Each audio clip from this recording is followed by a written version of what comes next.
नमस्कार मंडळी, स्वामी आहेत या चॅनलवर आपले स्वागत आहे। आजचा दिवस तुम्हाला आनंदाचा, सुख समाधानाचा जावो ही गणपती चरणी प्रार्थना। आज संकष्टी चतुर्थीचा दिवस।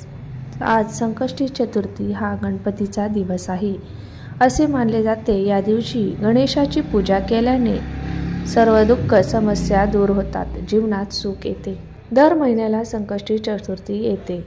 पौष महिन्याच्या कृष्ण पक्षातील संकष्टी चतुर्थीला काही खास महत्त्व आहे। चतुर्थीमध्ये काही व्रत केले जातात व त्याची विशेष काळजी केली जाते। गणपतीची खूप सेवा करत असतात। आजच्या दिवशी आपण काही सेवा केला तर त्या खूप प्रभावी ठरत असतात। आपल्या आयुष्यामध्ये अनेक अडचणी समस्या असतात आणि ते काही संपायचं नाव घेत नाहीत।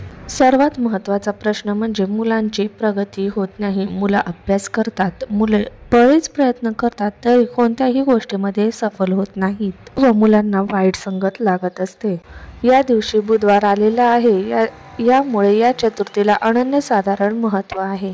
ब्रह्ममुहूर्तावर उठल्यानंतर तेव्हाच आपण शक्यतो पूजा करायची आहे, कारण तेव्हा वातावरणामध्ये शांतता आणि आपल्यालाही प्रसन्न वाटते। सर्वप्रथम आपण एक चौरंग किंवा पाट घ्यायचा आहे। तिथे एक शुद्ध गाईच्या तुपाचा दिवा प्रज्वलित करायचा आहे। जर तिळाच्या तेलाच्या किंवा मोहरीच्या तेलाचा सुद्धा दिवा प्रज्वलित करू शकता। इच्छापूर्तीसाठी कणकेचा दिवा लावला जातो। जर कणकेचा दिवा करणे शक्य असेल तर शक्यतो कणकेचा दिवा लावावा। आपल्या घरामध्ये गणपतीची मूर्ती असते। एका तामणामध्ये गणपतीची मूर्ती घ्यायची आहे व तिला जलाभिषेक करायचा आहे व जलाभिषेक करताना ओम गण गणपते नमः, ओम गण गणपते नमः या मंत्राचा जप करायचा आहे।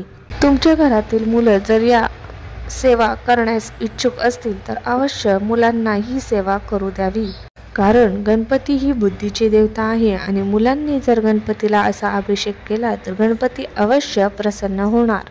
जलाभिषेक झाल्यानंतर त्यातील तीर्थ आपण ग्रहण करायचं आहे। आपल्या कुटुंबातील सर्व व्यक्तींना ते तीर्थ द्यायचं आहे। यामुळे मुलांची, घराची, घरातल्या कुटुंबातील व्यक्तींची प्रगती होणार आहे। यानंतर बाप्पाची मूर्ती स्वच्छ पुसून घ्यायची आहे। बाप्पाला हळदी कुंकू लावायचे आहे। यानंतर बाप्पाला तुम्ही जास्वंदाचं फूल अर्पण करायचं आहे। गूळ खोबऱ्याचा नैवेद्य दाखवायचा आहे।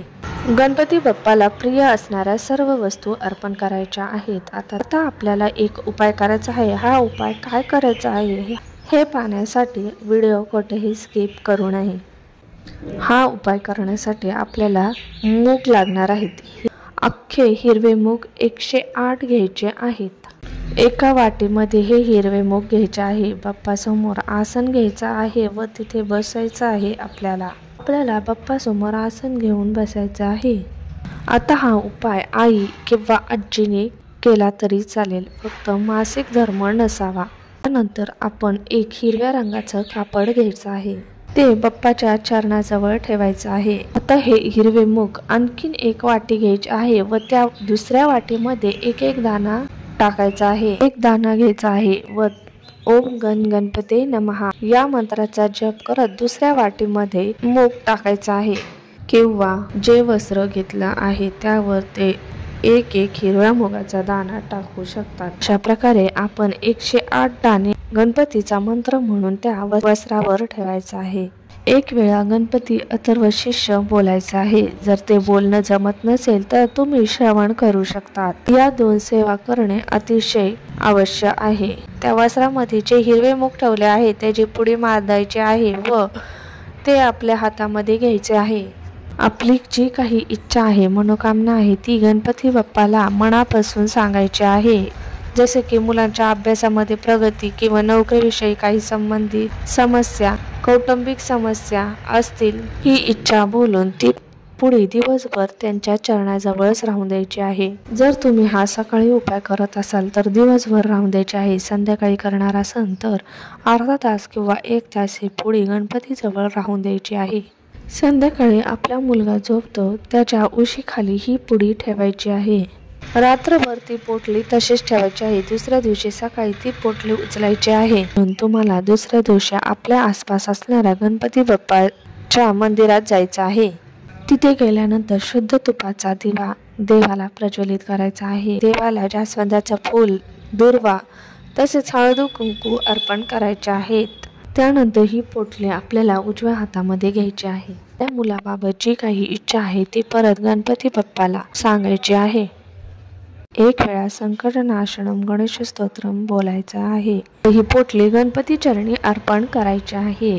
गणपती बाप्पा नक्कीच तुमची इच्छा पूर्ण करणार.